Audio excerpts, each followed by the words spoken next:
Gipadayag Kapitulo 14. Ang nating karnero ug ang mga tinubos. Unya nakita ko ang nating karnero nga nagtindog sa bukid sa Sion, uban ang 144,000 katawo kansang mga agtang gisulatan sa iyang ngalan ug sa ngalan sa iyang amahan. Og nadungog ko ang usa ka tingog gikan sa langit nga sama sa dinahunog sa dakong busay ug sa sipa nga dalugdog. Ang nadungog kong tingog sama sa huni sa gitugtog nga mga alpa. Ang 144,000 katawo nagtindog atubangan sa trono ug sa upat ka buhing binuhat ug sa mga pangulo. Nag-awit sila bag-ong awit ug walay makamao sa maong awit gawas sa 144,000 nga gitubos gikan sa kalibutan.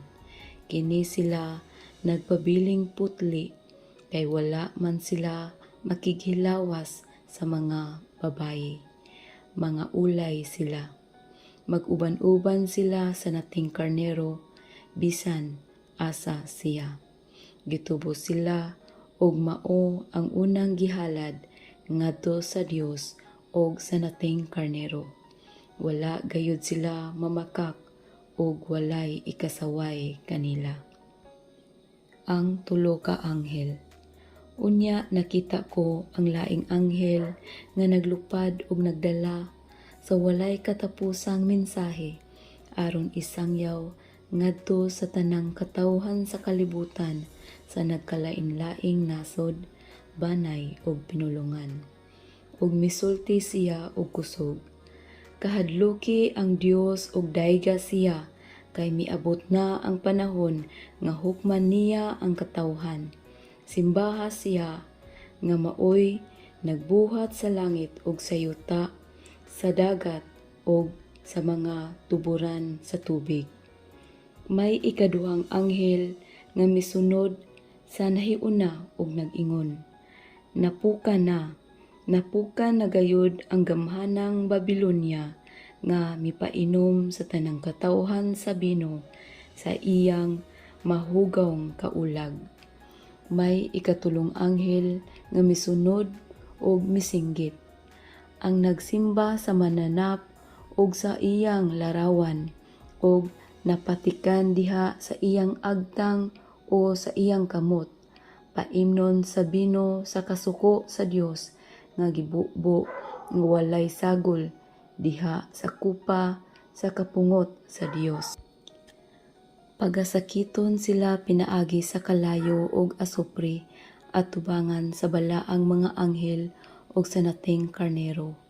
Mag-utbo sa walay katapusan ang aso sa kalayo nga magsakit kanila. Adlaw o gabii mag-antos sa walay hunong kadtong misimba sa mananap ug sa larawan niini o si bisan kinsa nga napatikan sa ngalan sa mananap. Kinahanglan nga mulahutay ang katawhan sa Dios, sila nga nagtuman sa mga sugo sa Dios ug nagmaminatud-on kang Jesus.